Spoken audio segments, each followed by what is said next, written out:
All right, so today we're going deep on Orchestre Mangelepa.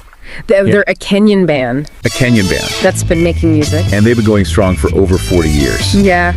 I mean, you send us articles and historical stuff and even some YouTube transcripts, so clearly you want to know what makes them tick. Oh, yeah. There's a lot to unpack here for sure. Yeah, definitely. What I find fascinating about them is that their story, it really kind of gives us a look into East African music history, you know? Yeah. Especially that boom of Congolese bands. Oh, yeah. Back in the 60s, 70s, and 80s. Yeah, Nairobi was like the place to be for that sound. And exactly. It drew in musicians from everywhere. It's crazy to think about all those big names back then. Oh, yeah. Like Super Mazembe, Samba Mapangala, Yeah. and of course Baba Gaston, who's a pretty important part of the Liz Mangelepa story. Right. It wasn't just a couple of bands, it was a whole movement. Exactly.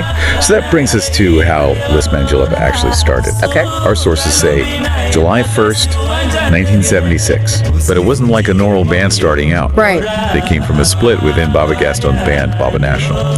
Interesting. There's always some story behind these band breakups, isn't there? Always right. So in this case, it seems like money troubles were the main thing. Yeah, typical music world drama, right? Makes you wonder what it was really like back then, though. For sure. Yeah. Now, about Baba Gaston, you sent this really detailed bio Okay. from the Muziki fan website. Right.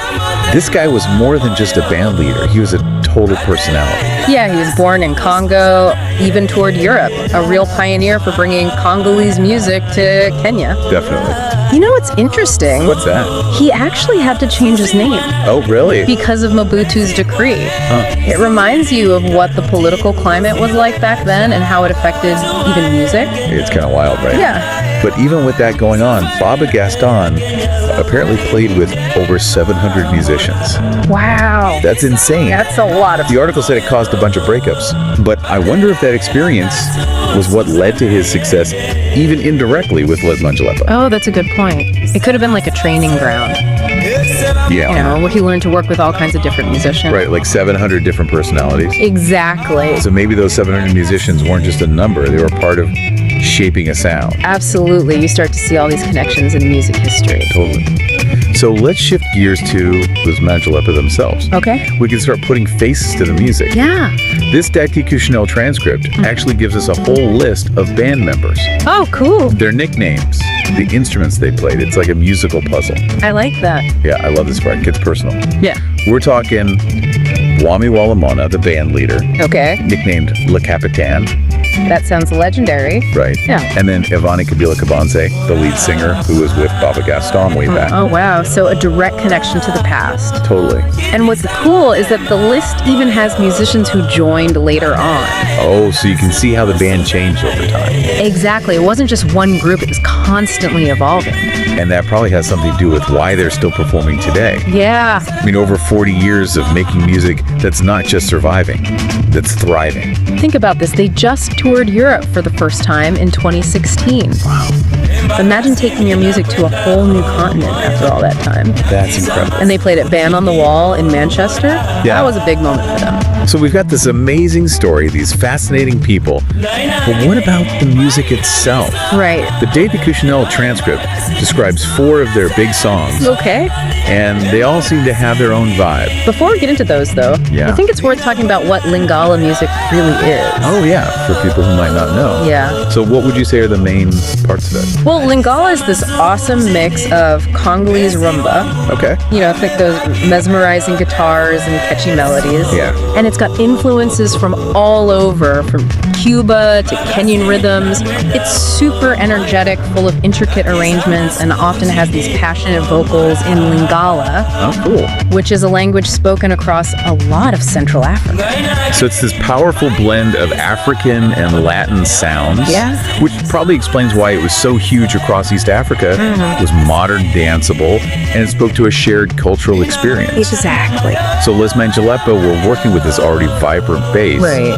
but they added their own Kenyan twist, right? Exactly. They used Swahili lyrics and local rhythms and a Kenyan feel that made them different from other Lingala bands. It isn't just copying, it was innovating. Yeah. They were making their own musical dialect within this bigger Lingala language. Exactly. Exactly, and that's a big reason why they were so successful. Yeah. They weren't just playing music, they were reflecting the changing culture. Yeah. You know, the hopes and experiences of a whole generation. It makes you think if that connection to their Kenyan roots is why they've lasted for so long. It's definitely part of it. They weren't just following a trend, they were creating something real and meaningful. Totally. And let's not forget the individual talent in the band. Of course. We mentioned Wami Walamola Kapitane and Avani Kabila Kabanse, the singer, who came from Baba Gaston's band. Right. But who are some of the other big players? Well, there's Kalenga Zazi, known as Vivi, and Bobby Bongo Wachalumba, or Kai Kai. Okay. They were both key vocalists, and they each brought their own style to the mix. Cool. Their voices blended so well with Avani's creating this rich vocal texture. So it was a real team effort. Yeah, everyone's voice mattered. Totally. Yeah. And we can't forget the instrumentalists, Right. the backbone of the music. Exactly like Kasongo Fundi, nicknamed Petit Jean. He was amazing on drums and bass, Oh, wow. laying down those grooves. Yeah. And then Lukindikika Maindusa, known as Mustang, on lead and rhythm guitar. Yeah, He must have been the one making those hypnotic melodies we think of with rumba. absolutely. And Wepe Muchi or Kabalu on trumpet added those bright, brassy touches to their sound. It's awesome how each musician, with their own skill and personality, came together to make something so vibrant and tight. It really shows their talent and their shared love for making music. Definitely. And we can't forget the horn section Oh, yeah. with Tabun Gongo Ildefonse or Super Sax and Shimanga Zadios both on saxophone. Right. They brought that extra energy to their live shows. For sure. It sounds like a musical feast Yeah. with all these elements combining to create a totally immersive experience. And beyond the individual talent, there was a real sense of camaraderie, Oh, yeah. like a brotherhood that fueled their creativity and kept them going through tough times. That brings us back to something you mentioned earlier, that family feel and shared heritage. Yeah. It seems like that's a theme in their story, both in their music and in how the band worked. It's a powerful reminder that music isn't just about notes and rhythms. Right. It's about human connection. Totally. About shared experiences and emotions. And for Les Mangelepa, it's a story that's been going on for over 40 years. Yeah. A story of talent resilience and a lasting passion for Lingala music. To really get them, though, Yeah. we need to zoom out a bit Yeah. and look at the historical and cultural context that shaped their world. Good point. Their story isn't just about music. It's about a specific time and place in East Africa, Right. a region with its own complex history and culture. Exactly. To understand Les Mangelepa is to understand a part of East African history. So let's take that trip back in time Okay. and explore the things that shaped their world and influenced their music. Sounds good. Okay, so let's go back to that moment in 76. Okay. It's wild to think about what was going on when they split from Baba Gaston. Yeah. I mean, we know it was about money, Right. but was there something more to it? I was thinking the same thing. Yeah. The sources don't give us all the details. Right. But you have to wonder about the creative tension.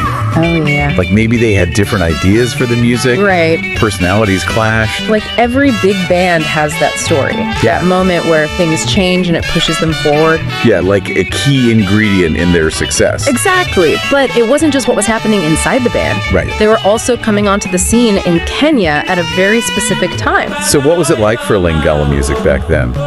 Well, like we talked about before, Yeah. Congolese music especially, rumba, had a huge following in East Africa. Okay. Bands like Orchestre Super Mazembe and Baba Gaston's group were drawing big crowds. So Les Mangelepa were joining a scene that was already buzzing. Exactly. It wasn't like they were starting from scratch. So they had this energy to tap into. Right. It was a mix of musical styles with influences from Cuba, Latin America, and of course that Congolese rumba tradition. Okay, so help me understand the rumba connection. Sure. What made it so popular? Okay. And what are the key parts of the sound? Rumba came from Congo but had those Latin influences. Yeah. And it became like a symbol of being modern and cool in East Africa. Interesting. It had these super catchy melodies. Okay. Usually driven by guitars and layered rhythms. I can hear it. Imagine soulful vocals, intricate horns, and that unmistakable Congolese groove. Yeah. It just makes you want to move.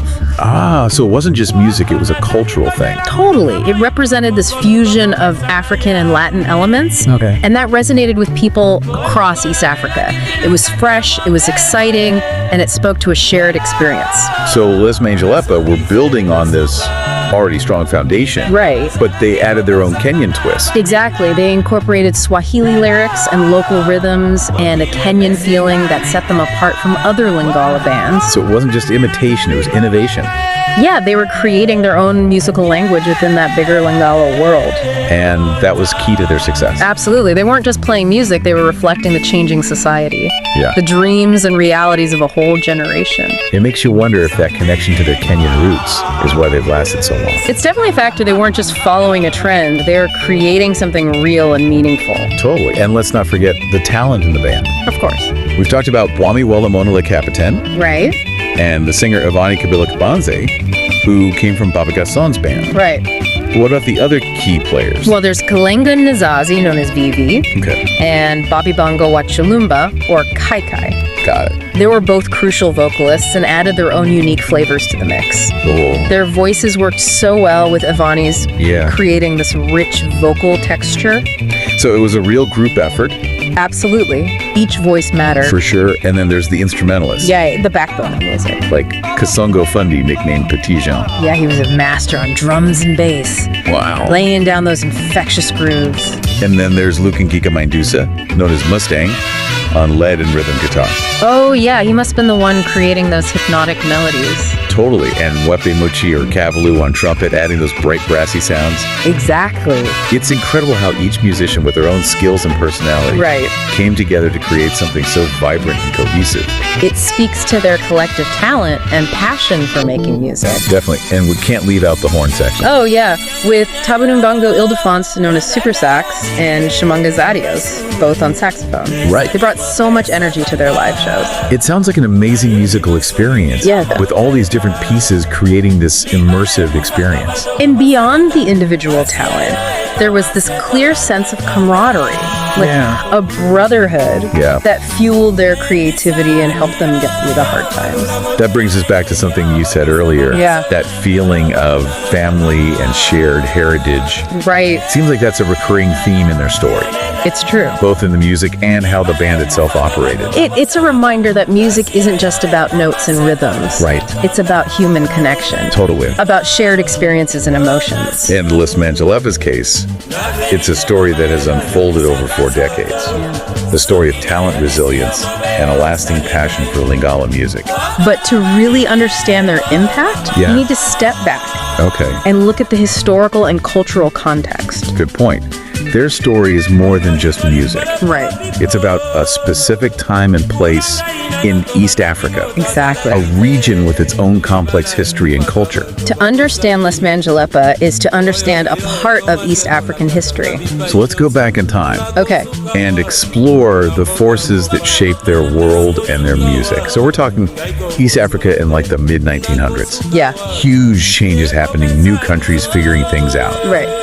And it feels like music was a big part of it all. Music totally became the soundtrack to that time. Yeah. And Congolese music, especially rumba, had a massive influence. Okay. It was modern, it was sophisticated. Yeah. And it really tapped into a feeling of Pan-African pride. So it was about more than just catchy tunes. It was Yeah. about identity connecting to something bigger. Exactly. And for musicians like Lis Mangelepa, Yeah. Congolese rumba was like a framework, a foundation they could use to build their own sound. So they were inspired by it, Yeah. but not just copying it, they added their own Kenyan flavor. Precisely. They wove in Swahili lyrics, local rhythms, Okay. and that Kenyan feeling, which made their music familiar but also new. It's like they were creating a conversation between two cultures, Yeah. blending Congolese roots with a Kenyan perspective. And that conversation resonated with people. Yeah. Their music wasn't just entertainment. Right. It reflected a changing society, a soundtrack to a new era in East Africa. It's amazing how music can capture the feeling of a time and place like that. It is. And even after all these years, Lis Mangelepa's music still has that energy, Yeah. that drive that makes you want to move. It's timeless. Yeah. They tapped into something universal, a Yeah. human desire to connect and celebrate Right. that goes beyond any culture. So as we wrap up our deep dive into Lis Mangelepa's world, Okay. what stands out to you as their most amazing achievement? That's tough. There's so much. Is it how they mix musical traditions or how they've adapted in a changing world? Yeah. Or maybe it's just the pure joy they bring to people through their music. Whatever it is, dear listener. Yeah. We hope this journey has left you feeling inspired. Yeah. And wanting to explore more. Go listen to their music. Yeah. Dive into their history. Yeah. Let yourself get swept away by the rhythms of Orchestre Mangelepa. Because their story deserves to be heard. Definitely. Shared and celebrated. Absolutely. Until next time, keep exploring the world through music. Welcome to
mabanzo ekotindanga na mela poisson soki nakufi bandeko kokamwa te zela na ngai ya bomoi ekei pamba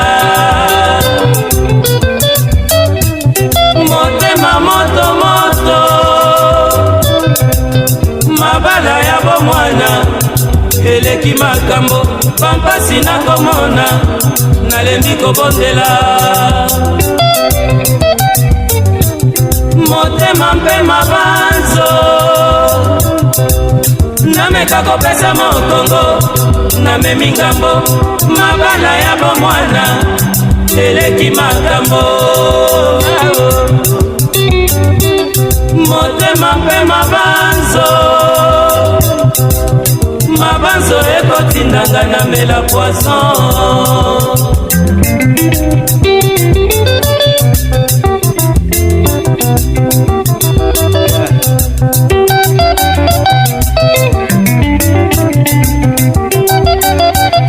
motema motondi na mabanzo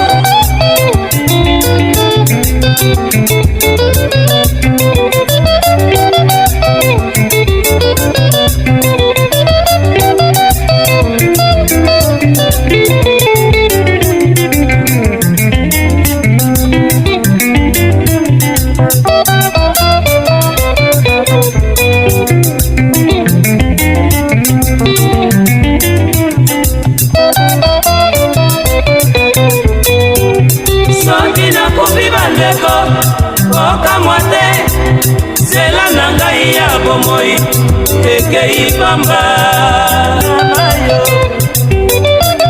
motema motomoto mabala ya bomwana eleki makambo pampasi nakomona nalembi kobondela motema mpe mabanzo nameka kopesa mokongo namemi ngambo mabala ya bomwana eleki makambo sansali oyanga na yo oyanga na yo oyanga na yo ekominga na mela poisson oyanga na yo oyanga na yo oyanga na yo nyako konya nyako nyako nyako nyako nyako konya nyako nyako nyako nyako nyako konya nyako nyako nyako nyako nyako konya nyako nyako nyako nyako nyako konya nyako nyako nyako nyako nyako konya.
ninakwenda na mayo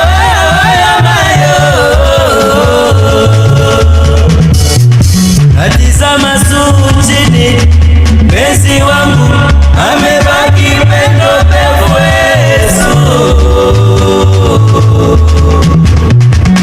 Embakasi mina kwenda moyo, natizama juu chini mora ngaina kei maina misona kolela yo embakasi suna seya miso ekoni embakasi mina kwenda na mayo